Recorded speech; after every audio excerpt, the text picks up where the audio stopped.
आगे। श्री स्वामी जी को सादर प्रणाम। स्वामी जी, मेरा प्रश्न वर्तमान में उत्तर प्रदेश राजनीति में धर्म और राजनीति के साम्य को लेकर के है। वर्तमान में उत्तर प्रदेश के परिदृश्य में राजनीति और धर्म के साम्य को लेकर के है। उत्तर प्रदेश आइए, आगे। जैसा कि गोरक्ष पीठाधीश्वर श्री योगी आदित्यनाथ जी हमारे प्रदेश के मुख्यमंत्री हैं, वो सनातन परंपरा के संत हैं, किंतु मुख्यमंत्री बनने के लिए उन्होंने संविधान की शपथ ली, जो कि एक पंथ निरपेक्ष संविधान है। राज्य के आय के कई सारे स्रोत ऐसे हैं जो धर्म सम्मत नहीं है, जैसे वर्तमान में भी बूचड़ खाने में जानवरों का कटना जारी है।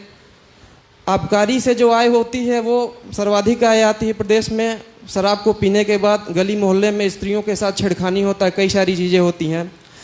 शुरुआत में इन्होंने कई सारे कानून बनाए, लेकिन वर्तमान में भी बूचड़ खाने जारी हैं और कोर्ट ने भी ऑर्डर किया था कि आप रोक नहीं सकते हैं। समझ गए। तो मेरा प्रश्न ये है कि क्या एक सन्यासी ने राजनीति और सत्ता के लिए संत परंपरा से समझौता कर लिया है? अब उनको राजनेता माना जाता है या सन्यासी?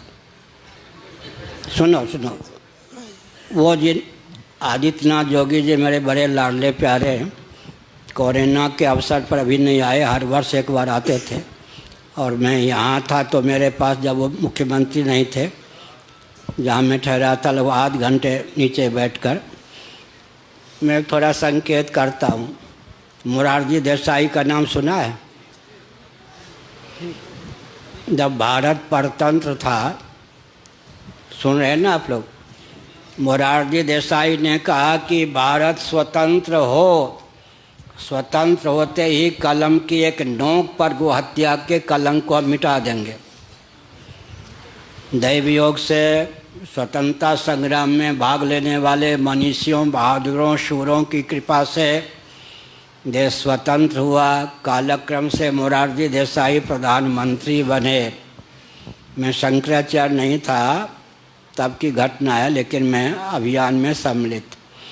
द्वारका ज्योतिर्मठ के मान्य शंकराचार्य और नंदलाल शास्त्री जी, जो नंदनानंद सरस्वती जी उन दिनों थे, पार्लियामेंट में रामराज प्रसाद के राजस्थान से सांसद रह चुके थे।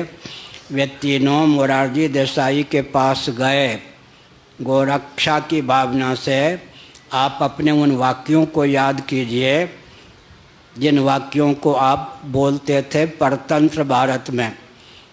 मोरारजी देसाई ने कहा, वो सब भूल जाइए, आजकल मैं गोहत्यारों का भी प्रधानमंत्री हूँ।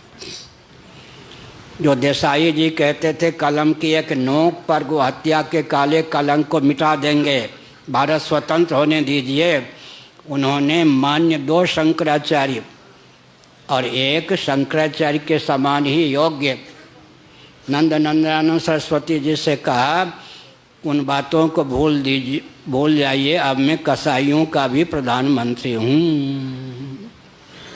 समझ गए? अच्छा, आदित्यनाथ योगी जी की समीक्षा मत समझिए। एक ज्योतिर्वसु थे बंगाल, गरीबों को 2 रोटी नसीब हो, सुलभ हो, इसके नाम पर उन्होंने क्रांति प्रस्थापित की। गरीबों ने वोट देकर उनको मुख्यमंत्री पद पर पहुंचाया। स्वयं करोड़ों रुपये से खेलने लगे, 2 रोटी के मोहताज ही बने रहे। समझ गए? तो इसका अर्थ क्या है? कोई हिंदुत्व के नाम पर, कोई राष्ट्र रक्षा के नाम पर आगे आते हैं, वहाँ आने के बाद उनका प्रयोजन सिद्ध हो जाता है। आज ही मैंने बताया था शेषाद्री जी का नाम। शेषाद्री जी नागपुर में मुझसे मिले बहुत साल पहले। उन्होंने कहा, महाराज कम से कम आप हमको परख लीजिए। हमने कहा, क्या परखें? आप कम से कम धोखा मत खाइए। हिंदुत्व हम लोग कहते हैं, शासन पाना हमारा लक्ष्य है, हिंदू से लेना हमारा कुछ नहीं। ये उत्तर प्रदेश है ना, अशोक सिंघल जी का नाम सुना हुआ, हमसे 70 बार वो मिले थे, एक साल में 3-4 बार मिलते थे। राम जी के नाम पर भाजपा की सरकार उत्तर प्रदेश में बन गई। अब विश्व हिंदू परिषद के व्यक्ति अंदर की बात जानते नहीं थे। काशी विश्वनाथ को लेकर, मथुरा को लेकर काशी में उन्होंने हुहल्ला किया। कल्याण सिंह या जो भी मुख्यमंत्री थे, मुझे मालूम है, डंडे से अशोक सिंघल ने पिटवा दिया। जब मेरे पास आए मैंने कहा ये क्या किया, वो समझे नहीं ना। राम जी के नाम पर शासन हमको मिल गया, हमारे शासन काल में कोई काशी विश्वनाथ मथुरा की चर्चा करेगा, पिटवा दूंगा, खालू धरवा दूंगा। हमारा लक्ष्य पूरा हो गया। कहीं पर निगाहें, कहीं पर निशाना, समझ गए। धोखा खाने वाले धोखा खाते रहे। लक्ष्य क्या है? ये न केन प्रकारेण शासन तंत्र प्राप्त करना। हिंदू विरोधी होकर कोई शासन प्राप्त करता है? एक भूतपूर्व मुख्यमंत्री, उत्तर प्रदेश है ना ये, अगर मैंने राम भक्तों को गोली से भुनवाया ना होता तो मुस्लिम तंत्र का अनुग्रह प्राप्त करके मैं प्रधानमंत्री नहीं होता, मुख्यमंत्री नहीं होता, मेरा बेटा मुख्यमंत्री नहीं होता। भारत में ऐसे भी नेता विद्यमान।